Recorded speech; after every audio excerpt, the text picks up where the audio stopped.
All right, excellent. Ladies and gentlemen, my name is Nexus.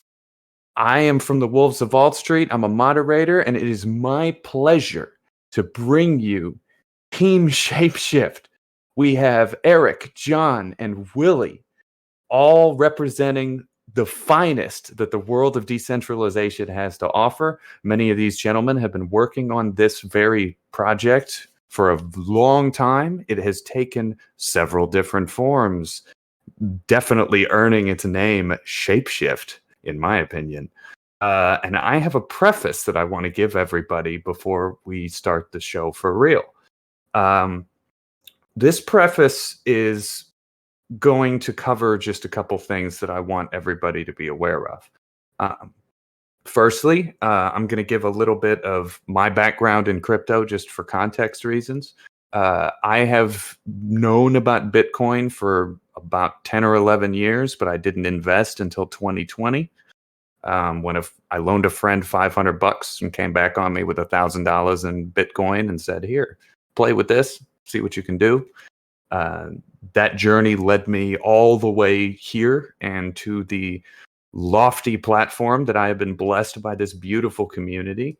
I want to thank Sarge especially for putting this show together and doing much of the arranging required to get us all together here to talk. And this stream is going to contain some political conversations with a favorable bias towards decentralization. I myself have come to that position over time for many different reasons. I expect we will also discuss banking, money, how to store it, and manage it using decentralized systems, as well as how viable they are. I would encourage all listeners here live and on Twitch and YouTube later to, at all times, conduct their own research, as the opinions of everybody who's going to be talking on this stream today are the opinions of those speakers themselves, and they do not necessarily reflect the opinions of any larger groups, organizations, or the entirety of the Wolves of Wall Street. I want to thank everyone again for their time joining us, and to my guests, if any of the questions I ask sound like they're directed at anyone in particular, they're not really. This is a group conversation, and my questions are not necessarily restricted to any one person, because we're all here. We're all here to have a conversation, and I expect that we're all going to have a very good time. All right. So with that being said, let us begin. Gentlemen, Willie, Eric, John, is there anything that you guys would like to tell us about yourselves? Just basics, the hobbies, anything that got you into Bitcoin. Let us get to know you for a minute. Sure, we can get that rolling. So, hi everyone, I'm John. I'm the current Chief Product Officer over at ShapeShift. In a few months, I will not have that title as ShapeShift continues fully decentralizing into a DAO through the end of this year. I've been working on ShapeShift and in crypto for the last 7 or 8 years, and it's been quite the ride. I probably used to have hobbies, but since crypto took over my life, I don't have many anymore. So I relate. Yeah, glad to be here. I relate. That's fantastic. All right. Eric? Yeah, I'll go next. Can you hear me? Yes, sir. Cool. All right. Hello, everyone. I am Eric Voorhees, and I am a crypto addict. I've been involved in this crazy industry since 2011, when I learned about Bitcoin, and fell down the rabbit hole because I was so excited that there was a true market-based form of money, and something that no government in the world could stop. I found that to be profoundly interesting, and ever since then, Bitcoin cryptocurrency has been my passion, my hobby, and my career. I've been the CEO of ShapeShift since 2014, when I founded it with John. And like John, I will no longer be the CEO of ShapeShift by the end of this year, because the entity is winding down and the project is becoming a DAO itself. So there won't be a chief executive of ShapeShift as a DAO.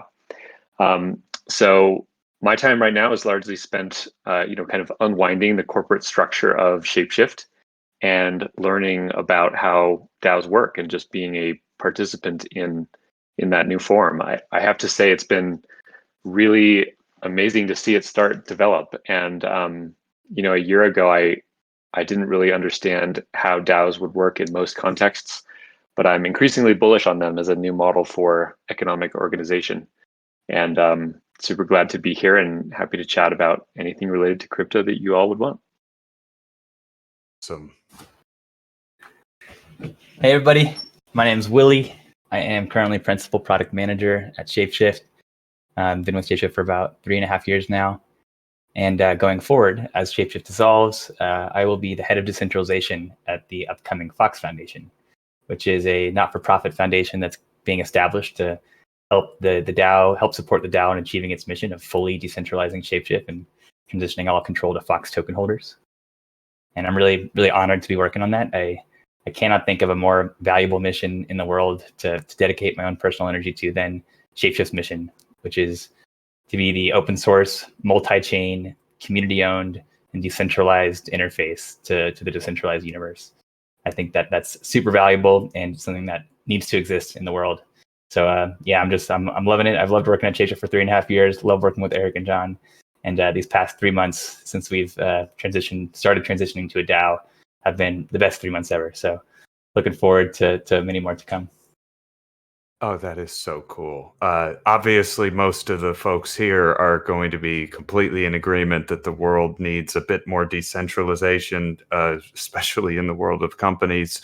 And Fox token is a really cool governance token. Is there anything that anyone wants to tell us kind of the basics about Fox? Yeah, I'll start, and then Eric and John, please fill in anything I miss. So yeah, like you said, Nexus Fox is first and foremost a governance token.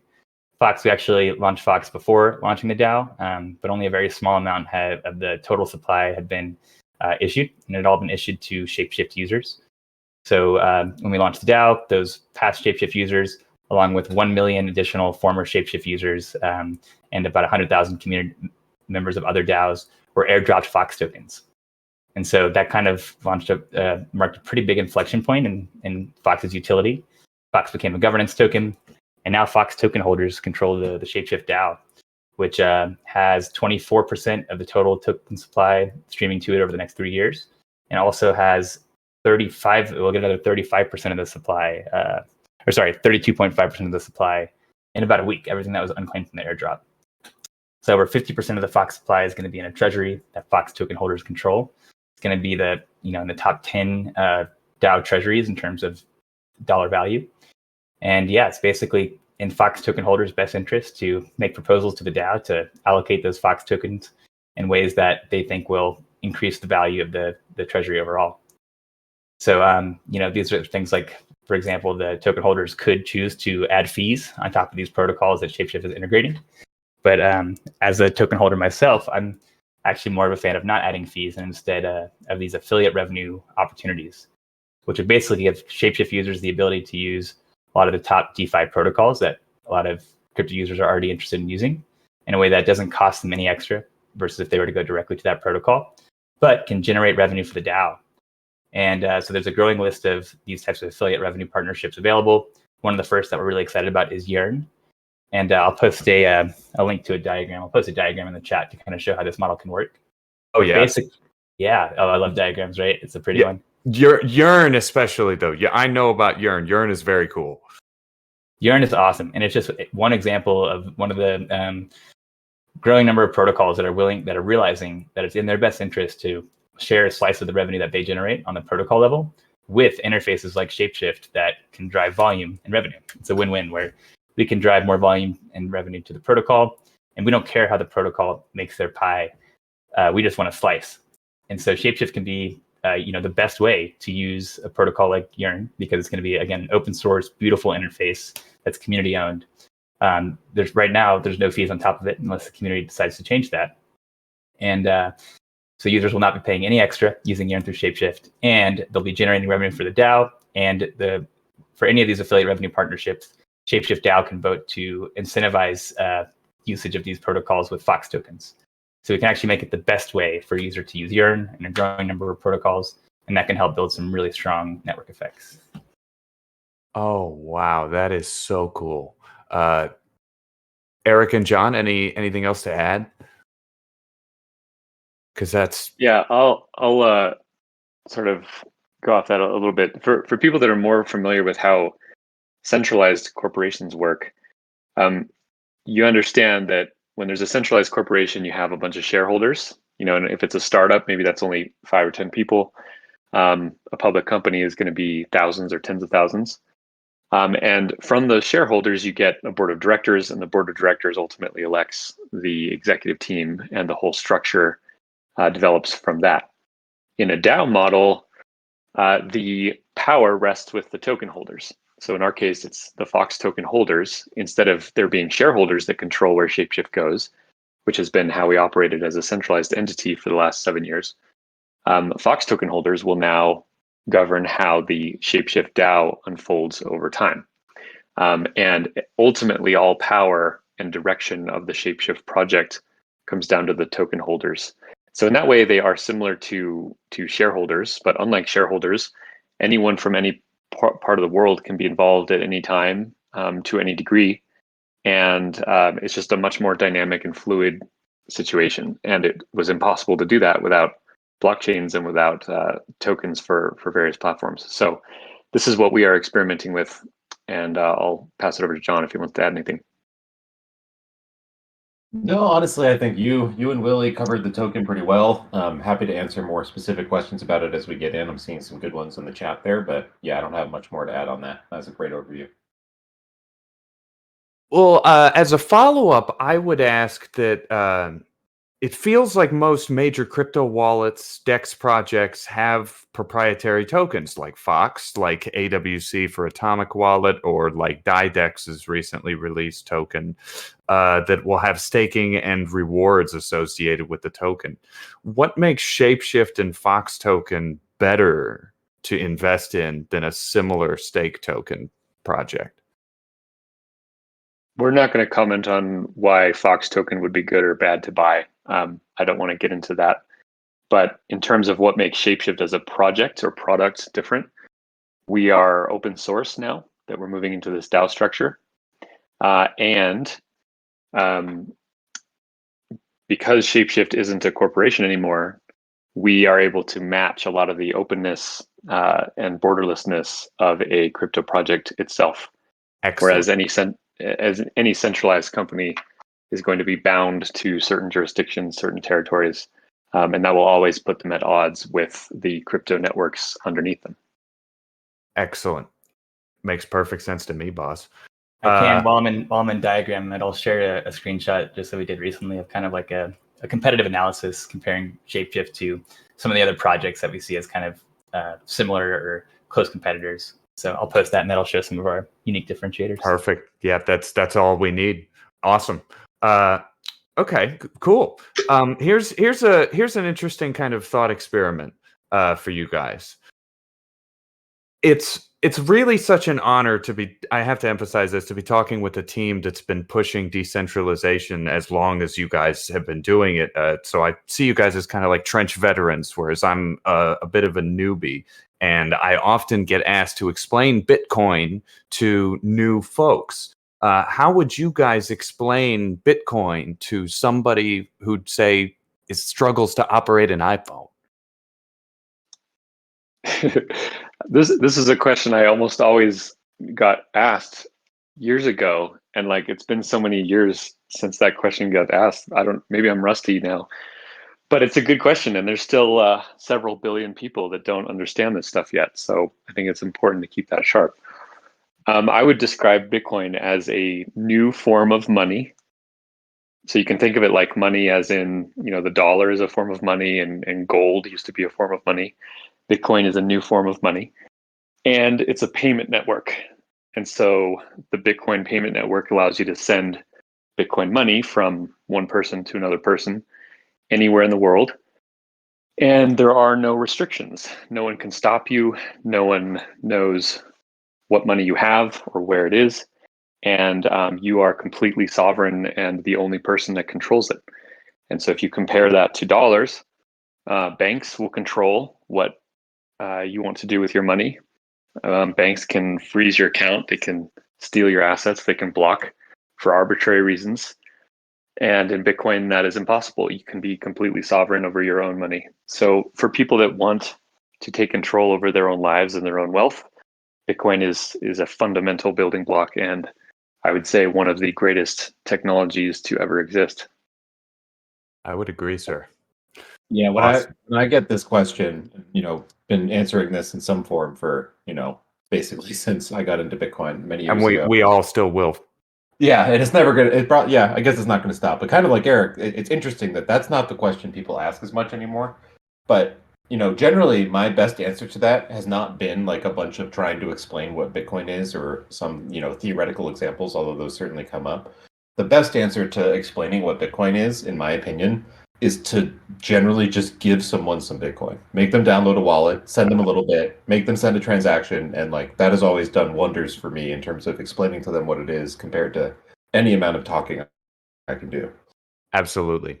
Yeah, that's a great point. I think a good analogy there is like a bicycle, right? If you'd never been on a bicycle, and maybe never seen it, and you ask someone like, what is a bicycle? Like how long would it take to try to describe what that is to someone?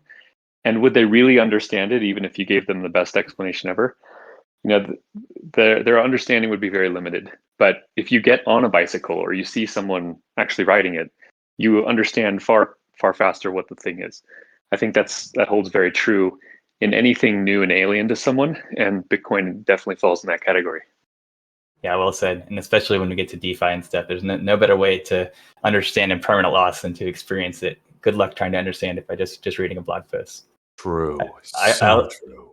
I think on that note too, yeah, I think a lot of people get caught up trying to understand how Bitcoin and blockchain works. And, I like to compare it to the internet and stuff and cell phones. It's like a lot of us, we really don't necessarily understand how it works, but we use it every day and we understand the why. So I think explaining to people why Bitcoin is valuable. And I think an easy way to describe it too is just a digitally native currency that no single person controls, but that anyone with internet access can use. Absolutely, guys. Thank you so much for that. That's perfect. I've got a question. This one was originally intended for Willie, but obviously anyone can chime up. Decentralization is taking the world by storm right now. The fact that your organization is shifting to a DAO structure is just one point of evidence for that. I personally am hoping to see government applications for blockchain that can result in positive decentralized changes to the way elections are run. And I wanted to ask if any of you guys could foresee future use cases for decentralized tokenomics that could benefit one or many nation states in general. Yeah, John, I saw you unmuted. I'll start and I'll definitely pass it over to you. I'm sure you have some good thoughts on this. But yeah, I think, in fact, there was actually a podcast just yesterday, I think, with Andrew Yang on Bankless. And so he's, I think planning to run for 2024 and planning to try and make his run on a crypto, kind of the crypto party is the way he described it, a crypto forward party. So yeah, I absolutely think so. I think DAOs are actually, it's very similar. It's like it's another form of democracy, right? And or even meritocracy. And it's silly to think that the way that governments were formed hundreds of years ago is still the best way to do it when we've had quite a few innovations since then.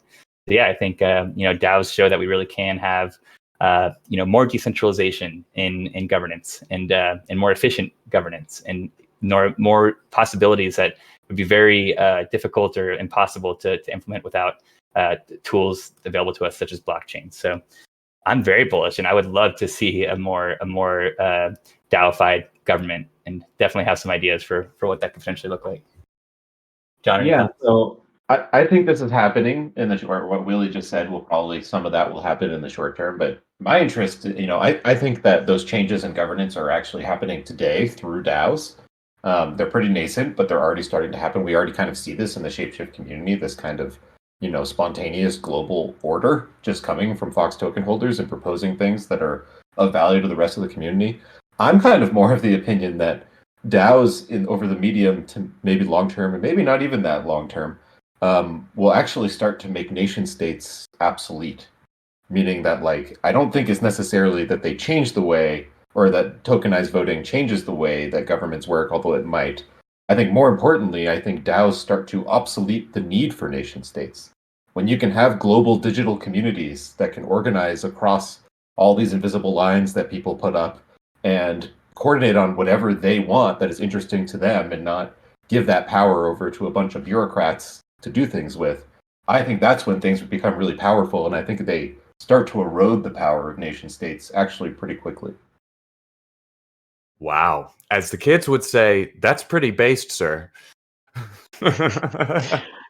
Yeah, I'll just add that the way you framed the question was like how will blockchains how can blockchain help nation states? But really, yeah, and I cringed when I heard that, and I was like, I don't want them to help nation states. I want them to destroy nation states.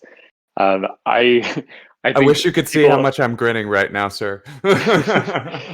Yeah, I mean of course, blockchains could be used to make voting more transparent and honest, but I don't think the problem with modern politics is that the voting systems aren't efficient. I mean, they're kind of slow and analog, but the real problem is the incentive structure.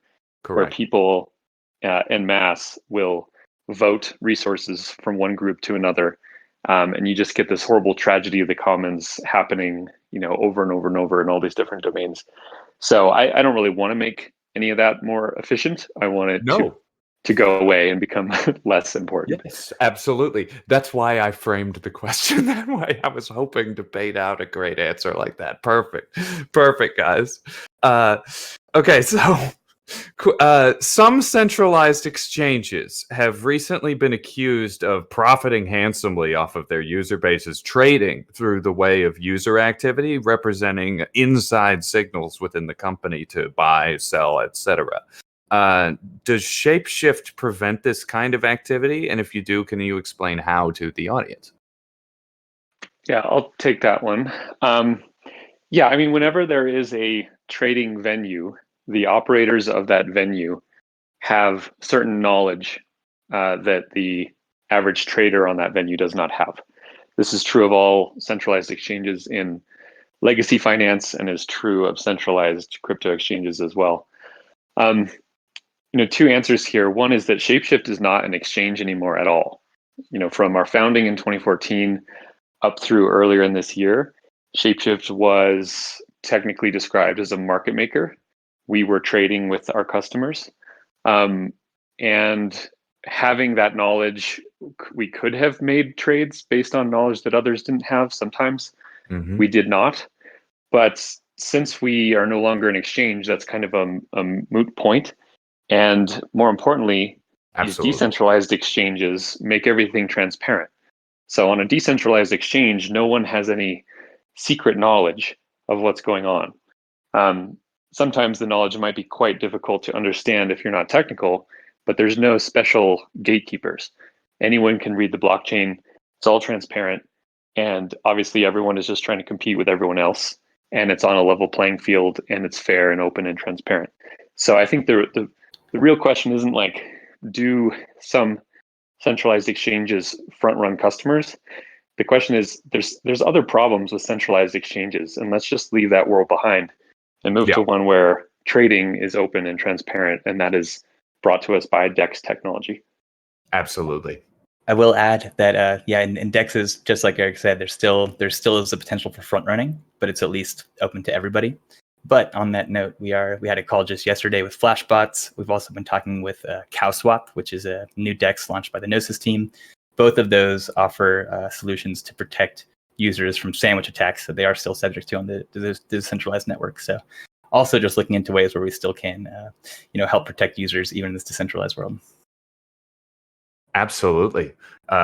I'm a huge fan of the fact that you guys went DAO and started decentralizing your company. I think you guys are only going to benefit in the long term from doing that.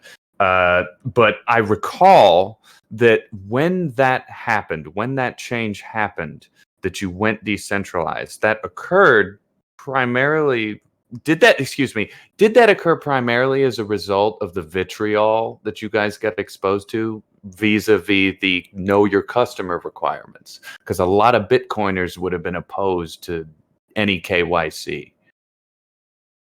Yeah, I'll take that. So, yeah, I mean, they're certainly related. Up until 2018, ShapeShift did not have user accounts and did not take any KYC information at all. And into 2018, when we had done a significant amount of legal review, we came to the conclusion that we were going to have to start KYCing and basically acting like a bank, like a traditional financial institution. So it wasn't just, Bitcoiners that didn't like that. None of us liked that. I mean, the whole company was dismayed about that. Our users were dismayed about it. Personally, I find it unethical to spy on people and to take their personal information when they don't want to give it and we don't want it or need it for any reason. So we were kind of stuck in that trap for a while because we couldn't just break laws. We are known figures. Of course. So what do we do? Fast forward a couple years, and these DEXs had gotten so powerful, so much liquidity, so impressive. Uniswap being the great example here, that we realized, even before we decided to become a DAO ourselves, we realized that we should simply integrate these DEXs into ShapeShift's interface and stop being an exchange ourselves. And that happened in the first half of this year. First in January, when we integrated ETH DEX trading for ETH and ERC20s. And then in April, when we integrated Thorchain so that we could trade across other layer ones, such as Bitcoin. And at that point, in mid-April of this year, we stopped being an exchange. We stopped being a financial intermediary, and we were able to remove all KYC again because we were not providing a regulated service. So that's been our story, and obviously the customer base was thrilled with that decision, and it was a few months after that we announced, the full intention to go even further and become a completely decentralized organization. Cool. Did any of you other guys want to add anything to that, or should I move on? Yeah, I think Eric put it well, but I think there was a lot of reasons to move to the DAO. It wasn't, we certainly didn't do it just because of vitriol from the Bitcoin, especially Bitcoiners who never really liked ShapeShift in the first place because they didn't like anything other than Bitcoin. Well, the maxis will be the maxis. Yeah, I don't know that they were ever our biggest fans to begin with. They were a little more tolerant in the very early days, but very quickly they didn't love us. The way I view it, I started viewing the move and our choice to decentralize as a almost necessary step. One, to live true to our ethos of decentralization and self-custody and all of that we've been preaching since we started ShapeShift. It's one of the whole reasons we did it. But also because I just saw how fast things were moving in these decentralized worlds, how fast these decentralized protocols and communities were building things, and getting these contributions from all over the world. And I started to realize that ShapeShift could never keep up that pace unless it was decentralized itself. You have so many bottlenecks in a centralized entity that start to become a problem in various bureaucracy forms and various processes. And even if you have a ton of capital and money, you can only hire so many people and focus them in so many directions before things start to fall apart. A decentralized community, and this is part of the experiment, but in my opinion, they can move much faster, cooperate and build on other decentralized protocols that are building things much faster, and just they ultimately are a better form of organization is what I started to believe. So to me, that was a much more of a motivation for why we went this way than a lot of those other things. Makes perfect sense to me, especially because of the failure of governments to deal with so many of the problems that I'm seeing in all societies around the world. I'm from the United States, but I keep an eye on world politics as much as I can, and it's really disturbing to me how far Western society and China and Taiwan, everything is just feels like it's coming apart sometimes. I often get into arguments with folks in the real world about Bitcoiners being kind of anarcho-capitalists, which I don't like that rhetoric because it tends to paint people into Bitcoin as being like Michael Saylor, where we're all cultists, or we're wishing for some kind of Blade Runner-esque future where computers are running everything. I don't feel like that helps the conversation, and it's something I personally encounter frequently. Do you guys have any comment on the notion that Bitcoiners are seeking less regulation to create a world of anarcho-capitalist Blade Runner dystopia? This one seems up your alley, Eric. I love this question. First, I think it's important to avoid the trap of collectivism. Bitcoin is a really large community these days, and there are a lot of people with different opinions and viewpoints within the Bitcoin community. So, but I think there is truth to the question. Like a lot of Bitcoiners are certainly of the anarcho-capitalist mentality, myself included. But really, all that means is that we're advocates of markets and peace, which are kind of redundant terms. So, if it makes someone kind of like a crazy extremist to advocate open markets, then I'm a crazy extremist. And fortunately, I think Bitcoin and the whole crypto ecosystem has provided a way for markets to actually form without requiring a vote. Like, we don't need to convince the voting public, which has been dumbed down through many different means for decades. We don't need to convince them of anything. We can just build freely, openly, voluntarily in this cyberspace world of crypto assets. I think that's an incredible thing. And none of this stuff is forced on anyone else either. Anyone who doesn't like open markets, anyone who doesn't want money that is purely of technology and of individual participants in a marketplace doesn't have to use it. They can stick with their dollars, and it doesn't need to have any problem with them. So I think it's a really beautiful way of creating the world that we want to see without begging permission and without forcing anyone else that doesn't want to be involved. Yeah, the way I have to portray it is the same way. I use the terms free markets and fiscal responsibility a lot when I end up talking to these folks who are coming at me like, oh, you're trying to create the cyberpunk future no one wants. It's much more nuanced than that. Excellent. Yeah, I mean, usually those scary cyberpunk futures are ones with like large, massive surveillance states, which is completely antithetical to the ethos of most Bitcoiners. Yeah, and they feature a giant super corporation circa Wayland Yutani or Arasaka in the actual cyberpunk board game that represent a central corporate authority. Yeah, very, very much the opposite of everything decentralized crypto. All right. Excellent. Well, guys, that perfectly on time completes my questionnaire segment. I hope you guys are enjoying yourselves. This is great fun for me so far. Looks like we're getting ready to roll over to the community's questions now. Let's go take a look, see what everybody's been asking. All right. Okay, so the first question we got comes from Aurum. My man, Aurum. Right now, this looks swell, but I bet, like any project, you guys had ups and downs. Did you guys ever feel like ShapeShift wouldn't go anywhere? And how did you get the confidence or motivation to keep on working on the mission? Go ahead, John. You go first. Yeah, I mean, like any entrepreneur, I think we've had multiple times where that was the case, especially after we did have to implement KYC in 2018, and we basically lost the majority of our business at that point.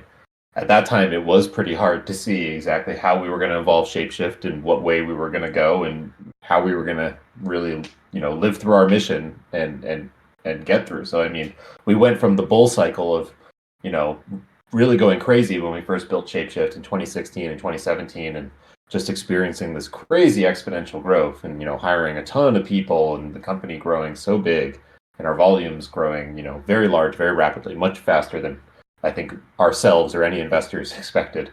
And then to shrink all of that down, especially as we went into the depths of the bear market in 2018, it was, we were having a hard time seeing through that. I think we were, especially Eric and myself, having already been in crypto long enough through those times, we always had a lot of confidence that, crypto itself would get itself out there, and it was just our mission to build something useful for the world, and that if we did that, we would eventually get there. But certainly there were some long nights.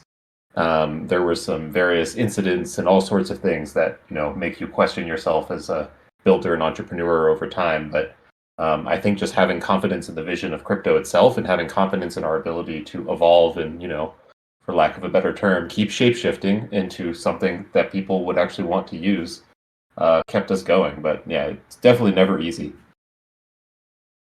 Yeah, I would not describe it meaning our experience and it meaning entrepreneurship in general as, a long period of success and growth punctuated by challenges. I think it's more like constant challenge in 5 or 50 different directions where you feel like everything's on fire and everything's broken and nothing's working. And you just keep moving forward through those flames day after day after day after day after day. And there, you don't really get to a point where you're like, okay, this is cool, everything's working. I think there were a few rare occasions where we felt like everything was under control, but those were the exceptions, not the rule. And I think ultimately you just have to zoom out and realize that entrepreneurship is hard, whether it's a small business or a large business. And crypto itself is an entrepreneurial industry. So anyone building in crypto is basically an entrepreneur within an entrepreneurial industry. And that just creates such radical volatility, uncertainty, and change. And you just have to appreciate that and let that play out. I love that, Eric. I've actually heard an analogy that entrepreneurship is like building a house where everything is on fire and you have one hose to try and put whatever's the most important fires out at any given time. I'm sure more than a few small businessmen would agree. Only thing I'll add is that from my perspective, I haven't been with ShapeShift as long as Eric and John, but I think like many of us operate best when I'm really passionate about the project I'm working on. And ShapeShift before I joined was always one of my favorite crypto companies. And right when I joined was when the whole company got the news that we were implementing KYC. And that obviously was against a lot of the ethos and values of the ShapeShift team. So still very committed to the vision, but over the 3.5 years, as the space evolved around us, and we got to see that it was possible to do things in a more decentralized, community-owned way, that was even more in line with my values. And so while ShapeShift wasn't quite going down that path, and the rest of the industry was, I started to become a little bit less passionate about what we were working on. And kind of right about that time, we pivoted and we started going back towards decentralization. And I just want to give major kudos to Eric and John, because like we said earlier, we really believe that being a DAO is the best way for ShapeShift strategically to achieve its mission. But it's much easier said than done, especially as a centralized corporation with a board, 65 full-time employees, shareholders. So I think it's no question that if ShapeShift were to start from scratch today, we would start as a DAO. But props to them for actually figuring out how to make it happen and getting the board and the shareholders on board. Yeah, Willie's being humble here. Willie was one of our major inspirations and guides and tutors in understanding decentralized organizations generally. So, Willie, you deserve a lot of this credit. And when you joined ShapeShift, it was definitely like maybe the worst time to join it throughout the whole history of the company. And yet you were resilient and you worked with us and you were adaptable and flexible. And ultimately, you helped us figure out a way out of that mess. So thank you to you.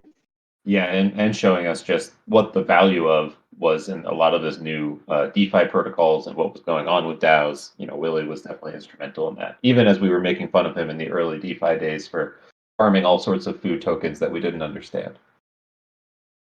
Very cool, guys. I am now informed that Sarge has a couple questions, and I would like to throw it to him to ask those questions of you guys, if you don't mind. Go for it, Sarge. Hey, first, I want to just thank you guys for taking time out of your day to come over here to the WOAS community and talk with us, and being very open. I find that one of the questions that I had lined up for you has pretty much been covered, and I'm still going to frame it up for you guys just so everyone could understand that you guys have pretty much already covered this, and I have usually very good questions lined up, and I kind of dig deep to try and really rock whoever's on the AMA hot seat to see how they respond to that. So my first question was shaped as this for you guys, and again, I think you guys have done a pretty good job answering this already. So kudos for that. In 2018, ShapeShift, according to an investigation, was a service used to move more than approximately $9 million in funds for criminal activity, which in my assumption led to the KYC at ShapeShift. Would that not be the government putting in their controls that Eric had mentioned he had hoped to avoid, or enticed him into the Bitcoin world in 2011? What does ShapeShift provide that would make it a better pick than Change Ali, Change Hero, CoinSwitch, FlipMe, to name a few that would be non-KYC alternatives? Yeah. So yeah, you're referencing a Wall Street Journal article that came out in late Q3 or early Q4, and this was quite a learning opportunity for me. I essentially got tricked into having a number of interviews with this journalist at the Wall Street Journal who conveyed to me that he was trying to learn about Bitcoin, trying to learn about the industry and about ShapeShift. And he ended up writing this absurd hit piece that basically was just trying to showcase ShapeShift as like the center of money laundering in the world. It was a mix of complete lack of knowledge on how to read blockchains. So a lot of what they were alleging was demonstrably false, and that was kind of the beauty of blockchains, is you can prove things objectively. But it was really like it happened at a horrible time. I mean, it came out like a few months after we had already implemented KYC, and everything's just feeling miserable. And then that article comes along, and suddenly, like every bank that we work with, a lot of other businesses that we were working with, that read the Wall Street Journal and think that everything that is written in that paper is correct. We lost bank accounts, we lost business partners, and had to deal with the fallout of that nonsense for months.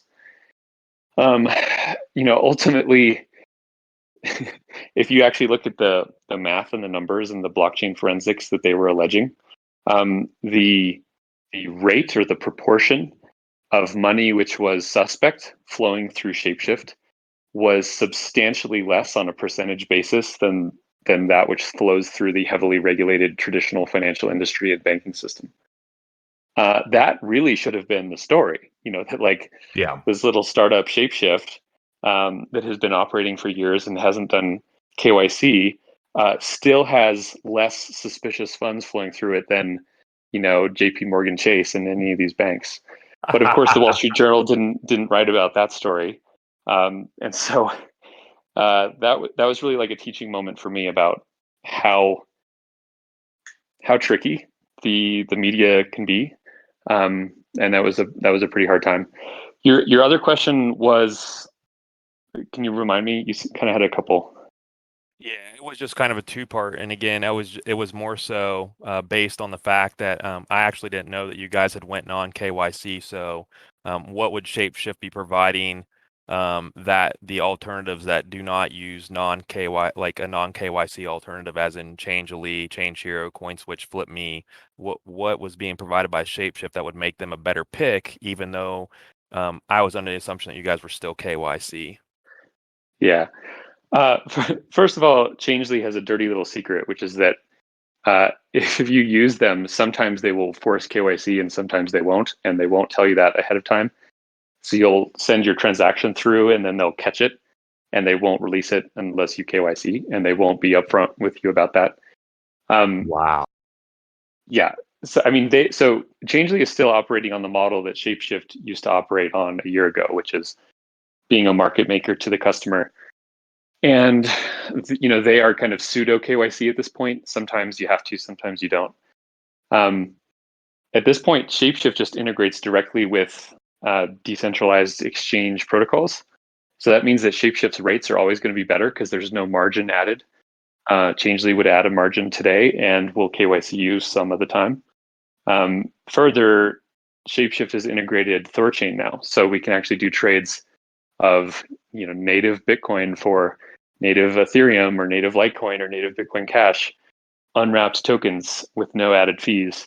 And Thorchain and apps that use that are really the only way to do that. So, I think a year ago, a company like Changelly was definitely a competitor of ShapeShift.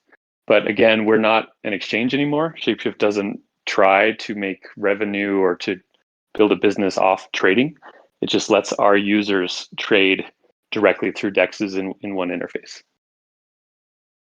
Awesome. Yeah. So, and then again, like I said, you guys have pretty much covered most of that material early on without even knowing what kind of question I had lined up.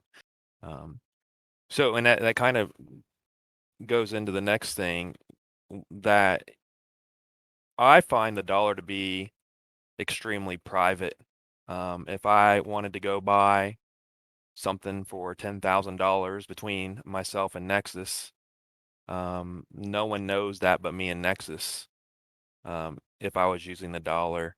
And that kind of goes back to just right before you answered the first community question.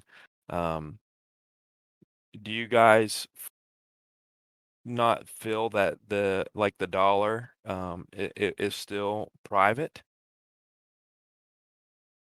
I think the dollar is still very private, but the question is how long will that be an option? And we're already starting to see some nation states get rid of fiat dollars, paper money, and move all towards digital currency. I think that's the scary dystopian future. Is what if we had a future where the only form of money was a nation state controlled digital currency?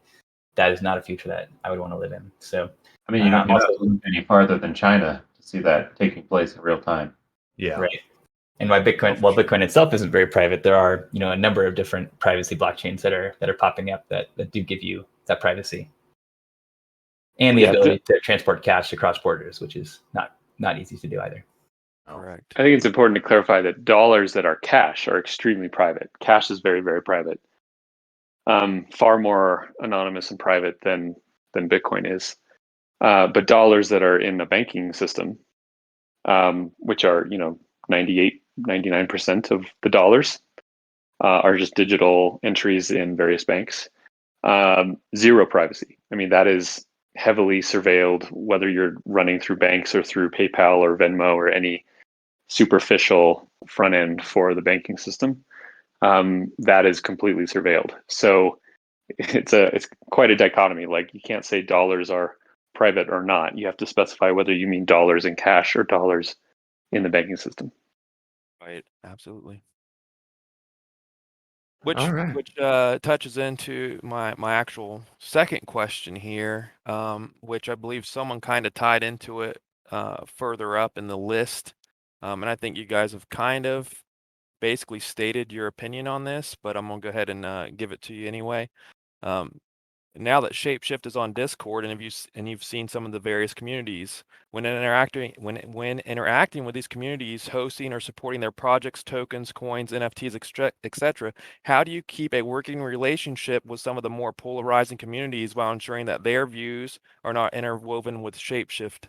Do you actually lurk their community to see that their views would be consistent with ShapeShift morals, values, and goals to ensure that that's the kind of people you want supporting and using ShapeShift? Or would it be more the merrier? Would you cut ties with radical communities that are posting what some would consider alarming content? That's an interesting question. I mean, ultimately, it's not up to us. It's not up to myself, Eric, Willie, or any of us on stage, because the whole point of going into a DAO is that those kind of questions are really up to the community. I mean, we certainly talk to other communities and help bring discussions of projects that we find interesting, but I wouldn't try to ban a project or tell someone in the community that they couldn't create a relationship with another project just because I didn't like them. If I thought they were a pure scam, I would try to warn people in the community, but that's a word that gets thrown around too often, and I would be very hesitant without knowing a lot about a project to throw that around. But I think the honest answer is like those are the types of things the DAO community has to figure out for themselves. And generally, I think in ShapeShift, we're trying to foster a community that is very open-minded, open-minded to consider other projects, to consider, collaborating with other DAOs and other decentralized protocols, but at the same time critical enough to not just buy everything that's being sold, and to look into what value propositions are actually being given and to have an open discussion about that with the community, but definitely not to just turn off because we don't like the way one particular community might be talking about things. And even then it's the same problem of like a lot of these communities, it's not like there's some centralized control. You might have one person in that community that is very outspoken, that talks in such a way that doesn't even represent that community well. So you have to be careful about making assumptions because one or two people in that community talk a certain way, but maybe the rest of the community is, very great and upstanding and trying to just push forward their project. So it's not exactly a fantastic answer to the question, but the honest thing is it's just not up to us. It's up to the DAO community as a whole. Yeah, and I'll just add that we do have rules of conduct and stuff, and ultimately these are up to the community to propose changes to. But yeah, right now basically those are, as long as you're not violating those rules of conduct, then you can say whatever you want. If you do, then there's grounds to get warned and potentially even get banned from the Discord community. Interesting, because there obviously crypto is going to attract all types from all wings of the political spectrum. So you're going to see the occasional group of radicals, and I completely agree. As a moderator of Wolves, we don't endorse any particular viewpoint. There's going to be 1,000 people with 1,000 views, and you can't judge the entire community by one person. Yeah, and I think generally go ahead, Eric. One of the magic elements of DAOs is that every economic actor only interacts with other people voluntarily. So if you don't like what someone's saying, you don't have to do anything with them, and you can speak out against what they're saying as well. No one is forced to interact with any other person, and it is from the confluence of which people want to work with whom that you end up getting projects that are sustainable versus projects that could just kind of fall apart and splinter. Well said. Right. And I was going to say too, and building on that, another one of the big benefits of a DAO is the diversity of perspectives and the wisdom of the crowd. So I think we're definitely welcoming to all types of different perspectives. ShapeShift too, I think where our values are pretty aligned with open-mindedness. We're certainly not maximalists by any means, and very much believe in a multi-chain future. And ultimately, we want any idea that any community member has for how the DAO can do things better. We want to hear it. The only things that you can't do, are just be like blatantly offensive or racist or something like that. Those are the types of things that will get you banned and are not welcome and are not constructive. Right, and that's exactly where I was saying what I would almost say what most people would consider alarming content, right? So, but your guys' view is that the DAO would need to approach that as, hey, we need to look at this. We're not sure that they line up with our morals and values, and we're going to cut ties with that area as, possibly supporting or interacting with them. And then the DAO would have to vote and say, we're not going to interact anymore. No, DAOs wouldn't vote on interaction. I mean, very, very clearly, there are a number of admins of the ShapeShift DAO Discord, and there are posted transparent rules about code of conduct. And if people are violating that more than a couple times, they're going to get booted out of that Discord. Now, is that Discord the ShapeShift DAO? That's kind of a philosophical question, right? If the gatekeepers of that Discord are out of alignment with what the community wants to do, they can go make another Discord, right? Like there's no monopoly over communication that the DAO has. Where push comes to shove is always at the token vote level. The economics are that the ShapeShift DAO has money in its treasury, and where it deploys those resources ultimately come down to the vote of the token holders. And ultimately, if you don't like where the project's going, sell your tokens and move on to something else. And through that, you get a really mutual arrangement where people don't have to interact with people that they don't want to. Excellent. I'd agree 100%. Cool. Those Did are you my have- questions. So that's all. All right. Good deal. Again, thanks for coming out. All right, so we're going to keep on moving with the community questions. We are approaching the hour mark. If you guys would be willing to go a little over time so we can squeeze in these community questions, I think we might appreciate that. Next up, we have Hustle. What sort of process does ShapeShift undergo when deciding which tokens and blockchains will be supported by the ShapeShift ecosystem? And how do new tokens go about applying to be supported on the platform? Yeah, so this, in old, called centralized shapeshift or old corporate shapeshift, this would have been a very lengthy process of various technical and legal reviews. One of the benefits of going open source and decentralized, as we are now, is that there really is no exact process of this. And we're not, we're not arbiters of what tokens or chains are added and what is tradable. Really, it's just if we plug into a DEX and that token is tradable and the chain is supported because the engineering workstream or community members have added support for that chain via the open source interface, then it'll be available. So the real answer to this today is it's up to the community to add the technical resources to add whatever chains or tokens or DEXs or other types of integrations that they want. And there is no process to decide, oh, we're going to add this token and not that one. We've never really wanted ShapeShift to be the arbiter of what is a good asset in the market. It's really up to the community to find the support for what it wants to see and how that works in the interface. Yes, Yeah, this is. Go ahead. Go ahead, Willie.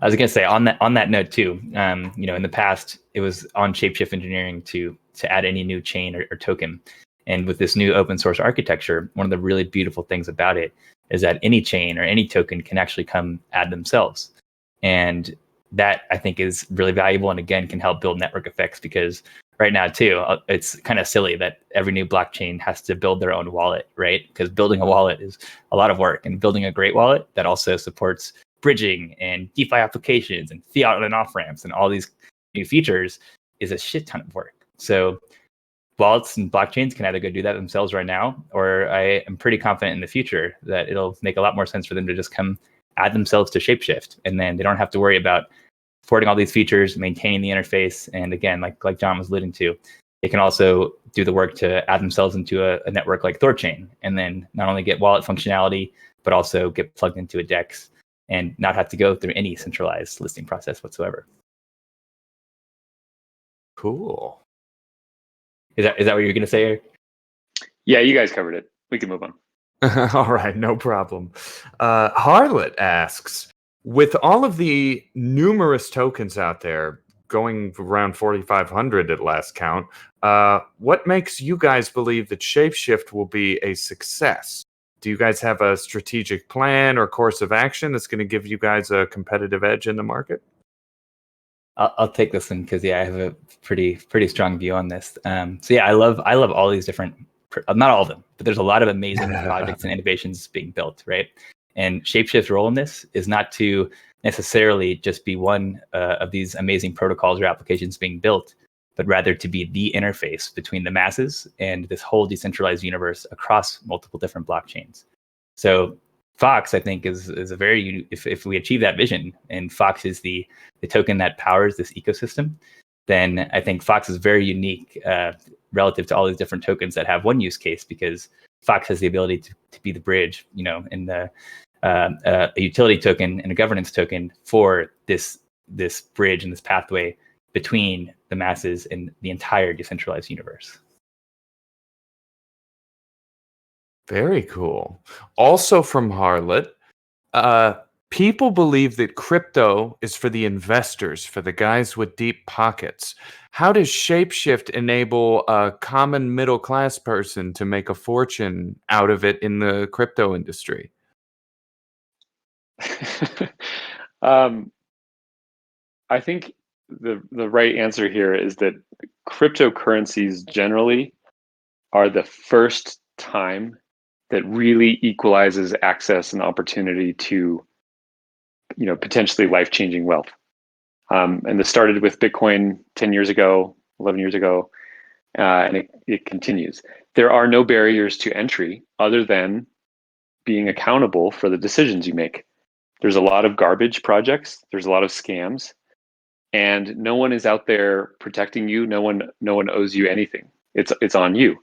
But there's also no gatekeepers, and you can learn about whatever you want to whatever degree of technical sophistication you can master. And you can buy $5 of a token or $5 million of a token. It doesn't matter. And you can exit whenever you wish, transfer these things all over the world without restriction. It is truly an open and equal playing field. Now, that doesn't mean that like everyone is going to make money, right? Because again, you're responsible for your decisions. And if you ape into a stupid project and follow the crowd into something that is more sizzle than it is steak, you're going to get burned. And frankly, you deserve to be burned. And that process of market iteration is how wealth gets built and how great things get pulled out of the masses. Yeah, what I would kind of put on this question is it's not necessarily, I would love for every, middle class person or whatnot to have the opportunity to make a ton more wealth for crypto if that's what they're going for. But it's not necessarily ShapeShift's mission to make people a bunch of money. That might be a nice byproduct. ShapeShift's mission is to make sure that everyone in the globe has access to a decentralized interface, and that so they can own and have self-custody of their own assets and make their own decisions without anyone else being able to tell them they can't make those decisions. It's up to every individual person to, do their own research, make their own investment decisions, make good decisions. ShapeShift's mission is to make sure that no one can tell you, no, you can't do that. No, you can't invest in that project because some government agency says we don't like it. No, you can't do that because that crosses some imaginary border that we don't want you to cross. The mission of ShapeShift is to make sure that everyone who wants it can be empowered to do whatever they want in the blockchain space, and that's really what's important from my perspective. Awesome. All right, next question from Amkis. The question is, how can you explain the ShapeShift DAO and the way the voting is going to work in general? Yeah, I'll post a link to another. I posted this earlier. I'll post a link to our governance overview. But yeah, basically, if you have a Fox token, every Fox token gives you one vote. Anyone with 100 Fox tokens can make a proposal to the DAO. And one of the cool things is that it doesn't cost any gas to vote. You can just sign a message. And yeah, basically, if there's 4 million total votes that need to happen to pass quorum. And yeah, you can see we've been a DAO for 3 months now, and already I've lost track, but I think we've had like 20, maybe even more proposals that have already gone through this full governance process. So we're on SCP 30 now. Yeah, and even more ideas that have been discussed, and not all of them have even made it through the full governance process. But we're just getting started, and so far it's cool to see this process in action. And basically, yeah, anyone who has an idea for how to do DAO things better, if you have 100 Fox tokens, you can propose it to the DAO, and in a matter of weeks, get it ratified and funded. That's so cool. I can't even get over how cool that is. All right. MVP 3099 asks, what does the app facilitate in addition to the other apps present for the same cause of buying Bitcoin and other tokens?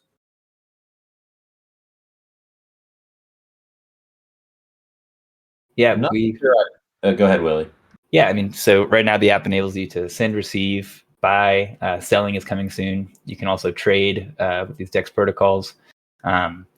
So it's kind of like a lot of the main things that crypto users want to do. The upcoming features are kind of the next evolution of things that crypto users want to do. So enabling users to interact with more of these decentralized applications and DeFi protocols. So yeah, you can really think of the ShapeShift mobile app as, and just the ShapeShift web app as, again, the interface to all the things that a crypto user might want to do. And right now we support some of the core functionality, and what we're really excited about is adding this new the new functionality and the new applications that are now being created at an astounding pace. Absolutely. Ooh, here's a great one.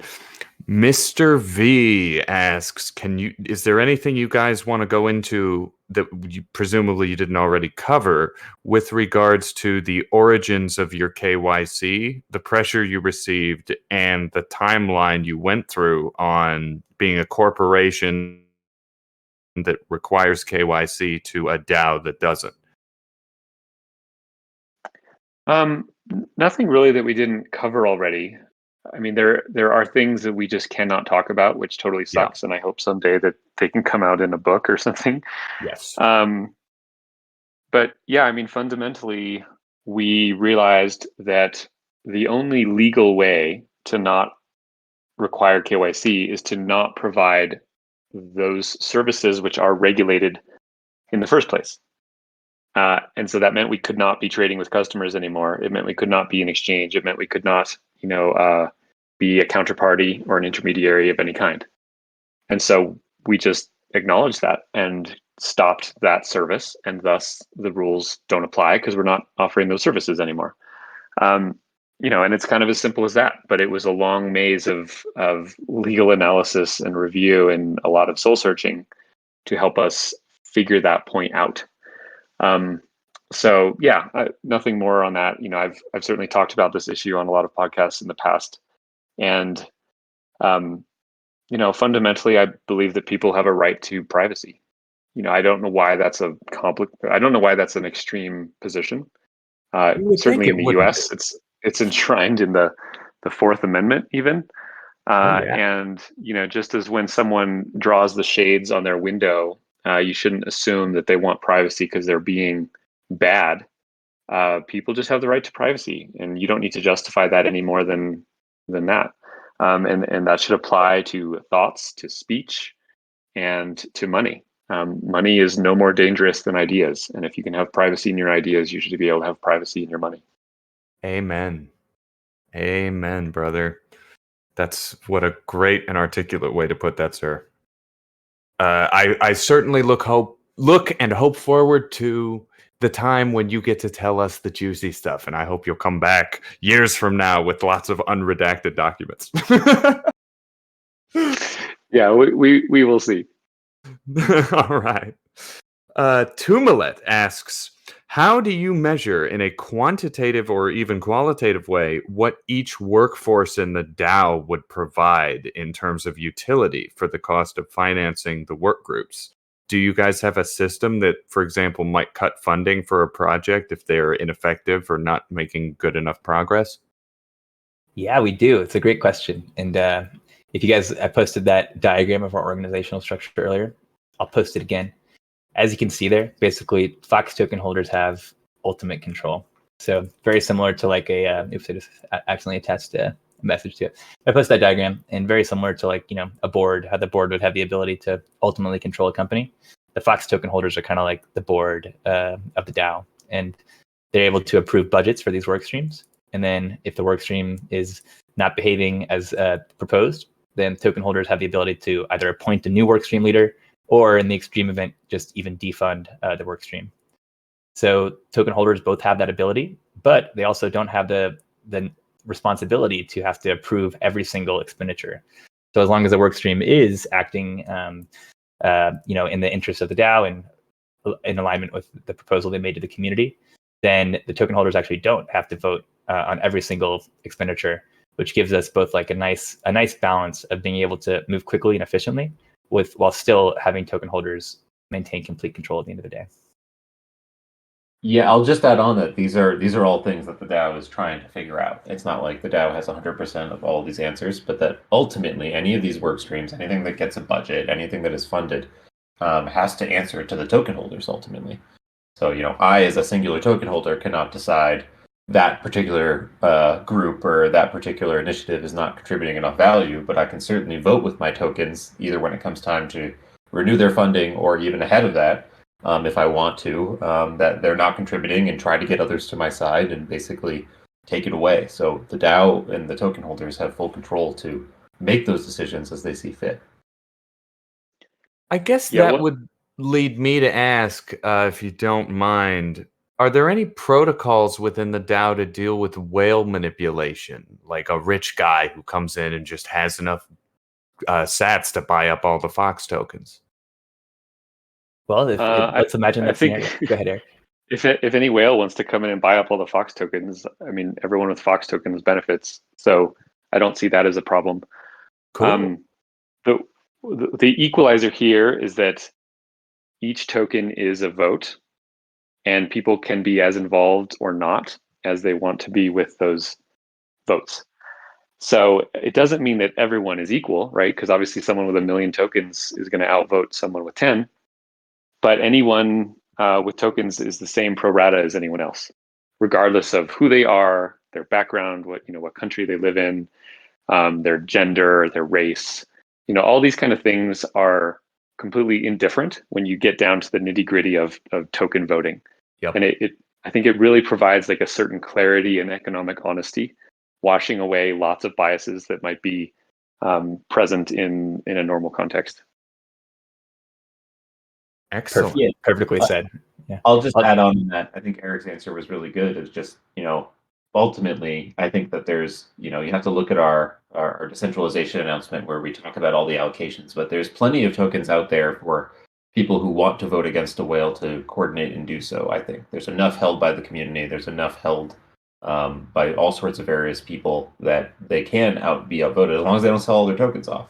So I do think that this is one of those, ultimately experiments with DAOs, but the economic incentives should work in such a way that, if a whale wants to buy up a bunch and do a vote, he's only going to do so at an increasingly higher cost and delivering value to everyone in the community. So I don't think that would even really be a successful attack, quote unquote. If anything, it might just add a bunch of value into the community and get more people interested in buying up votes to oppose them. And that's hopefully something that the economic game theory would take care of itself. Right, and it's all voluntary. If like in that hypothetical situation, if a whale were to do that, there is a minimum 3-day period between when a proposal can be posted and when it gets executed, and even before that, there's a 5-day ideation period. So at any point in that, if a smaller token holder did not agree, they could also just voluntarily exit and actually do so at a higher price because this whale has come in and bought up so many Fox tokens. Or I guess, as you guys said, rally against the whale. That's really cool. What a cool system. Excellent. Arags asks, do you guys have any insight into changes in the NFT world or views on the repercussions of Coinbase's NFT platform taking shape? Yeah, I mean, I think, we've been paying attention to NFTs like everyone else over this last year, and it's obviously one of the new hot things that's going on in crypto. I think a lot of this is quite speculative, obviously, right now, and it's still being built. But I do think NFTs are an important innovation that is going to add all sorts of value and bring all sorts of new people into the space. It's already done that through this year. So I don't think they're going away. I don't know if the current asset prices of NFTs will last in the near future, but I don't think that these are assets that are going to all go to zero like any other, subject of assets. A bunch of them will, maybe 95% of them, but some of them will be hugely valuable over time. ShapeShift, we actually just announced this yesterday. We hold some historic NFTs ourselves just because of how active we've been in the community over a long period of time. So, we have some of those ourselves. We're looking at that. We have a lot of community members that are interested to have more NFT support in the ShapeShift interface itself. I'm sure that will probably happen at some point. We have community members creating NFTs for the DAO or on behalf of the DAO or for community members. That's all stuff that we're looking at. So I think we're very much embracing the NFT movement while at the same time realizing that, you might be in a little bit of a bubble around NFT asset prices at the moment. Very cool.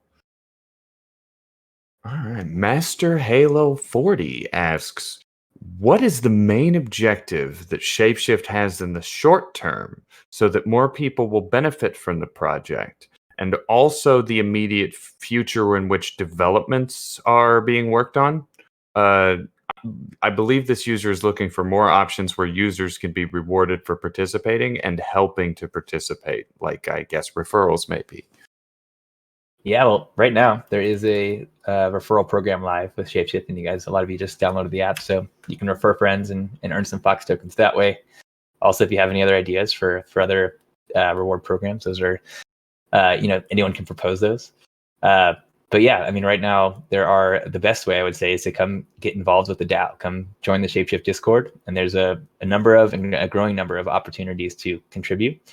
And what I always say is that if you're contributing meaningfully to a DAO and the DAO is not rewarding you, then the DAO is doing something wrong. So again, I think it's ultimately up to the community, but it's in Fox token holders' best interest to approve proposals and approve initiatives that will benefit the DAO and the ecosystem. So if you have an idea for how to do that, and there's already some available opportunities for how to do that in the Discord, then that is probably one of the best ways to come get involved and earn some Fox tokens.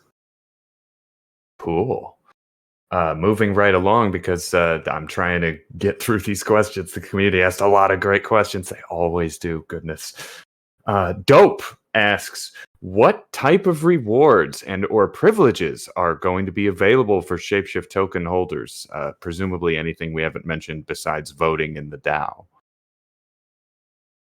So this is really interesting. I'll post a link to, we have, there's quite a few Fox benefits right now. You can earn Fox when you trade. You can use Fox you can get Fox reimbursements on your gas cost on trades based on how much Fox you hold. You can, if you hold Fox, whenever a trade happens, a random user wins USDC. So we have a history of creating some pretty cool utility around the Fox token. But these were all utilities that were kind of managed by centralized ShapeShift. And centralized ShapeShift is, as you guys have heard, is going away. So right now we're in the process actually of collaborating with the community on brainstorming what the future of these reward programs could look like. And yeah, it'll be really interesting to see. Basically, any future of Fox rewards will be decided and implemented by the community. No longer up to Eric, John, myself, or anyone else at any other former ShapeShift employees. I'll post some notes too for one example of what this future decentralized reward program might look like. But ultimately, again, it's all up to the community. Sweet. All right, my fellow moderator, Praisen, asks, is there any plan to participate in worldwide related blockchain conferences, crypto conferences, events? If so, will you tell us when and where? I'll be in Lisbon next couple of weeks. If anyone's out there, feel free to DM. I'd love to hang. John, you're going up Lisbon in November. Like 2 weeks after you do for the Cosmos conference. So we'll both be there over 2 or 3 week period of time. Oh, Atom tokens. Atoms are so cool. Big fan of Atom staking. Yeah, and I think we did recently. We had a party during MCon. That one was not paid for by the DAO, but because the DAO's kind of the marketing workstream was still in the process of getting established and funded themselves. But I am very curious to see some of the first proposals for like the DAO to sponsor a concert or sponsor a conference or host an event. It's the timing hasn't quite lined up yet, but I'm sure we'll see that happen soon. Speaking of DAO proposals and hype, Pay the Toll asks, are there any governmental DAO proposals that you guys are particularly excited about? Governmental? Yeah, the government of the DAO. Are there any proposals coming through that you guys are super excited about? Yeah, I'm excited for most of the proposals that come through. I think there's a lot of cool ideas coming through. Anything from, the DAO creating its own merch store that brings back revenue. The DAO recently voted to basically fund the operation and put up its own Cosmos validator, for example, back on the subject of atoms. And a portion of the revenues of that validator are going to be returned to the DAO treasury, a large portion of them.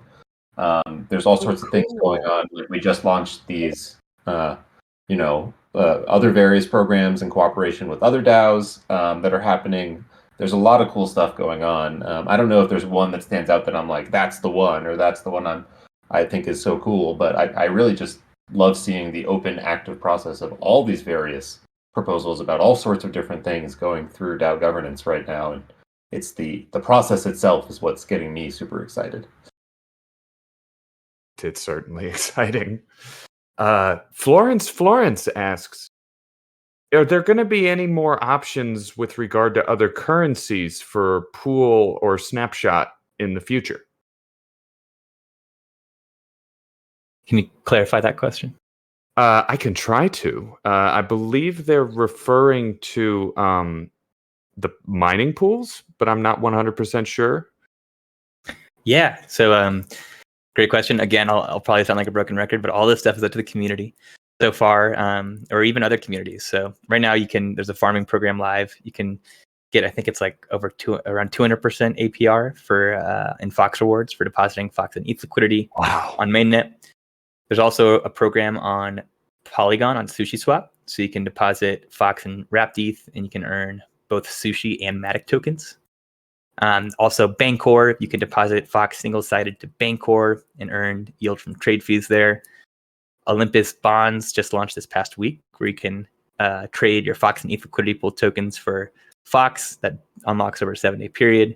And again, we are just getting started. So these are all things that have been proposed by the community or by other communities. And if I definitely think that there's interest in, again, if it makes sense for Fox token holders to incentivize liquidity on a certain chain or pool, then anyone can make that proposal.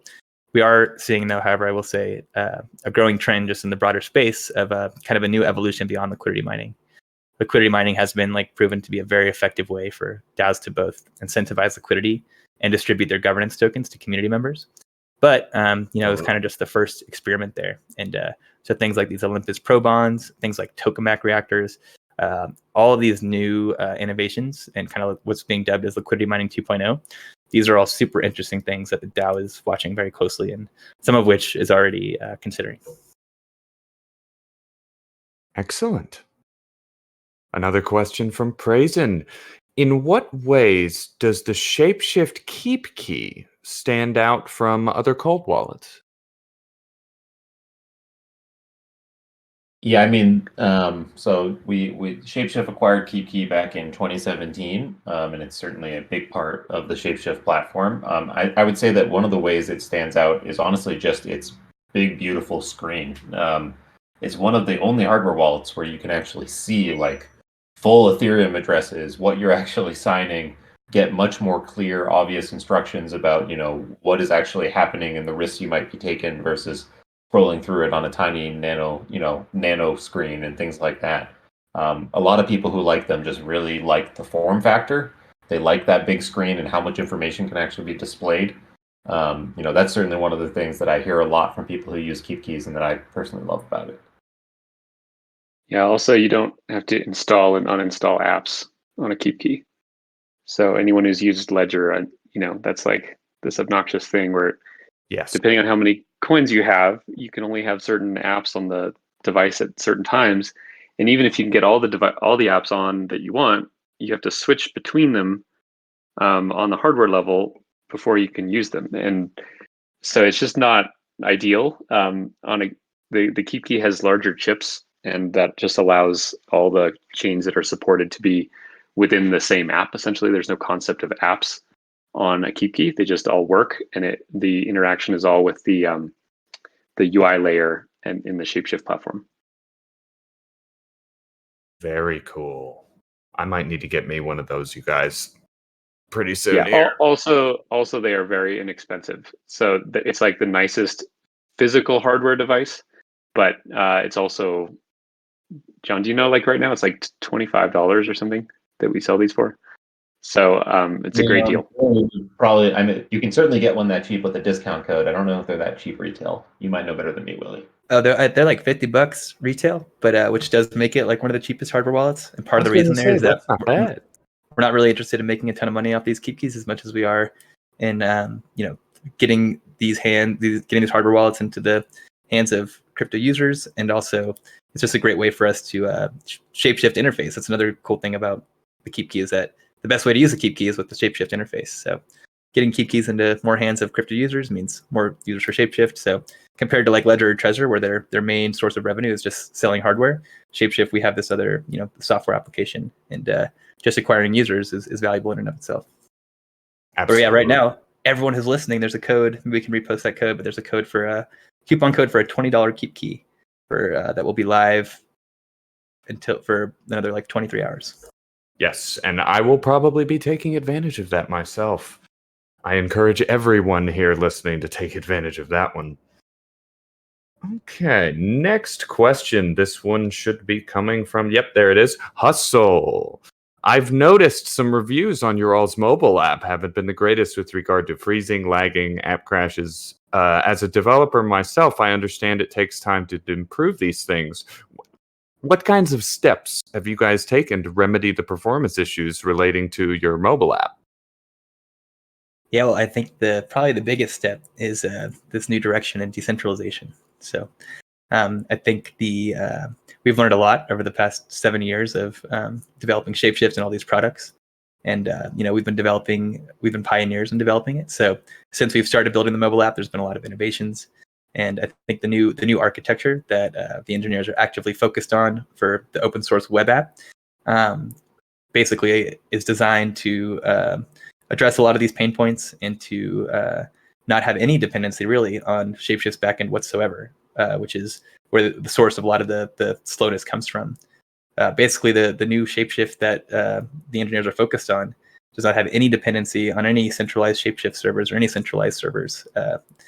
And by doing that, it's basically enabling users to communicate directly with node providers, or eventually even be able to plug in their own node and cut out that extra server middleman.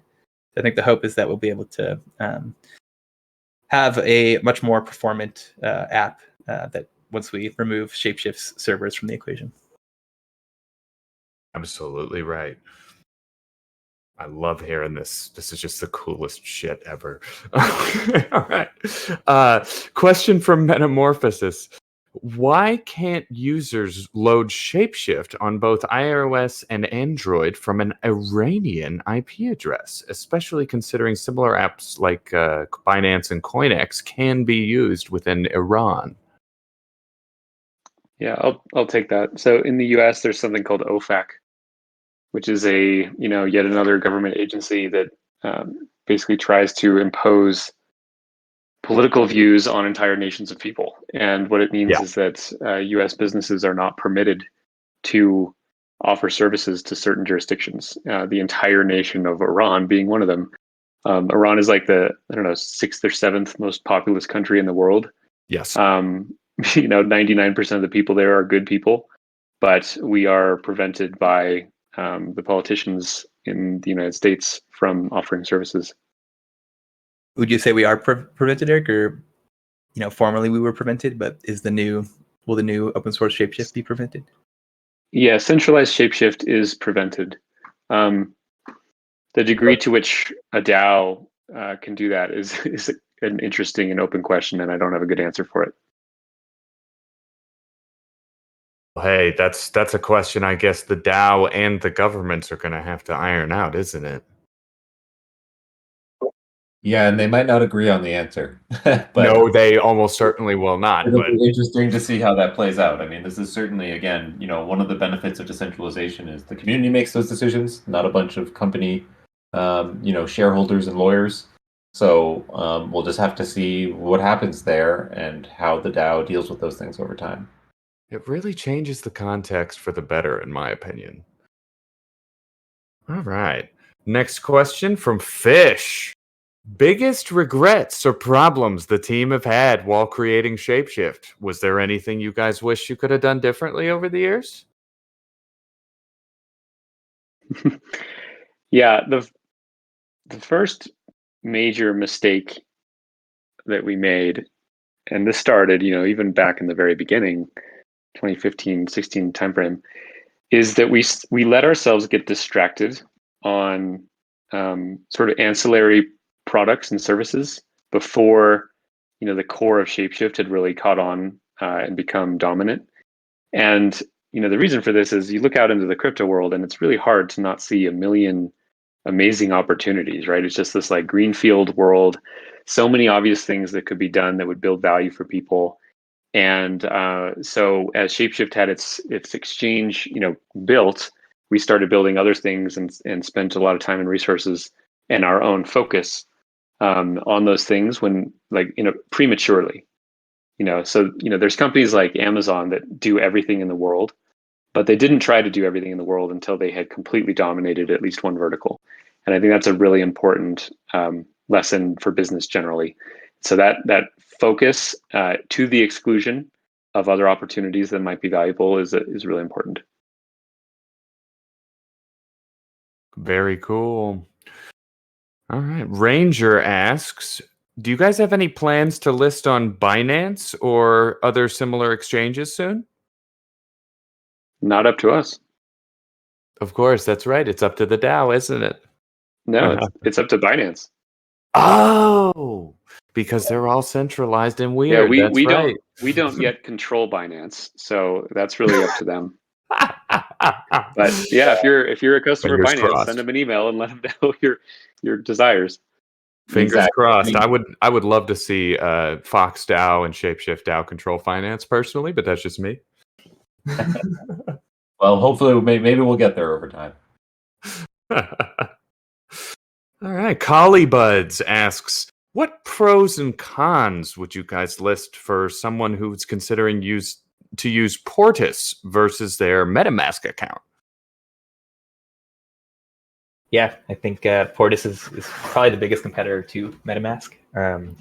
They're similar in the sense that they're both Web3 wallets, so they both enable you to, connect to different dApps and utilize different dApps. Some big differences between Portis is that it also supports Bitcoin, and it's also just a lot easier. MetaMask, in order to get started, requires that you back up your seed phrase and stuff, which to a brand new user who has never used crypto, that alone is just a big hurdle and barrier in learning experience. And the unique thing about Portis is that it enables new users to create a wallet with just an email and password, still non-custodial. They can back up their seed phrase. Portis never sees their seed phrase; they just see the hash of their encrypted email and password, which can be used to decrypt Portis sees the encrypted seed phrase, which can be decrypted by the user's email and password. So that's kind of the main differences. Very similar, but Portis is kind of just an easier user experience and does not require backing up that seed phrase to get started. And lately, Portis is more focused on being the best NFT wallet, which I think is definitely something that MetaMask is probably not going to win and it's not focused on. And currently, like a good example of that, we did a NFT drop with Blau in Miami at a club at 2 a.m. And there were 100 NFTs, and within 4 minutes, all 100 NFTs were claimed.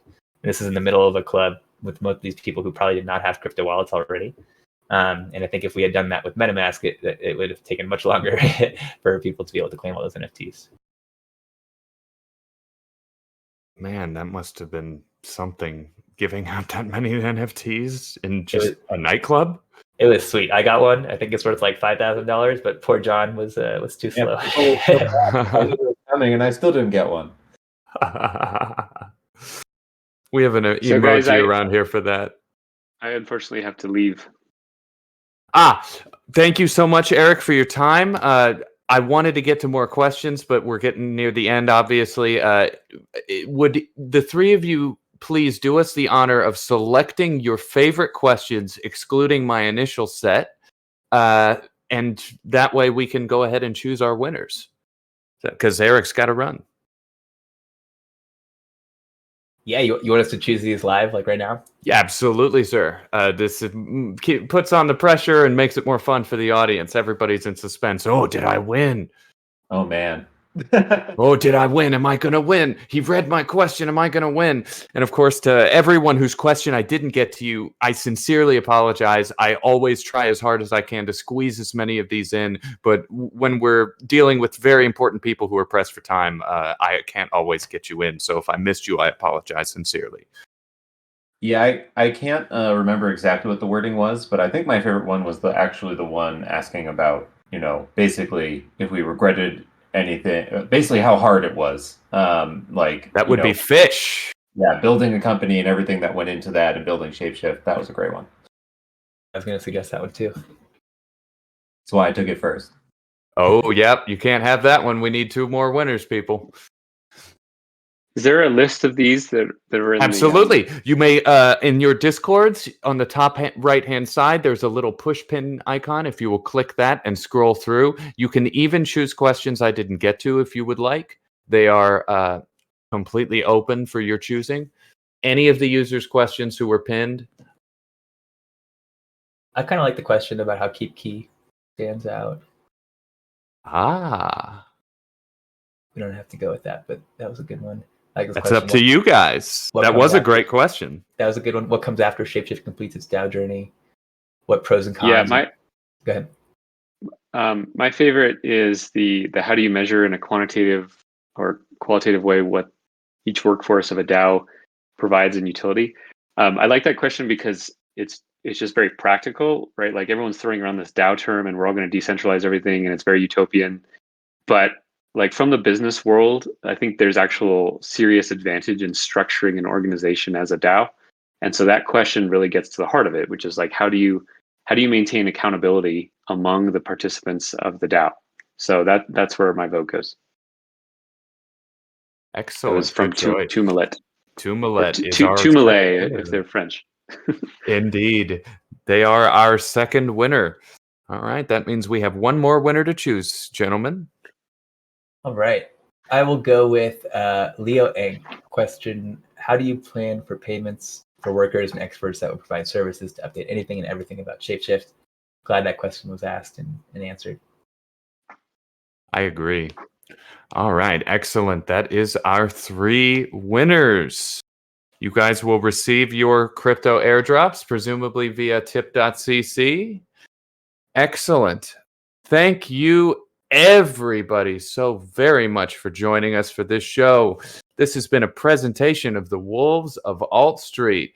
I want to thank Sarge, Sybens, Eric, Willie, and John from Team ShapeShift for joining us for this incredible conversation. I am humbled to have been your host. My name is Nexus. Thank you all so very much. I hope you will join us again next time. Thanks, everybody. Yeah, thanks for having us. Cheers. Thanks again, guys. Thanks so much. Everybody, have a lovely day. And watch that Bitcoin price because we're rocking and rolling.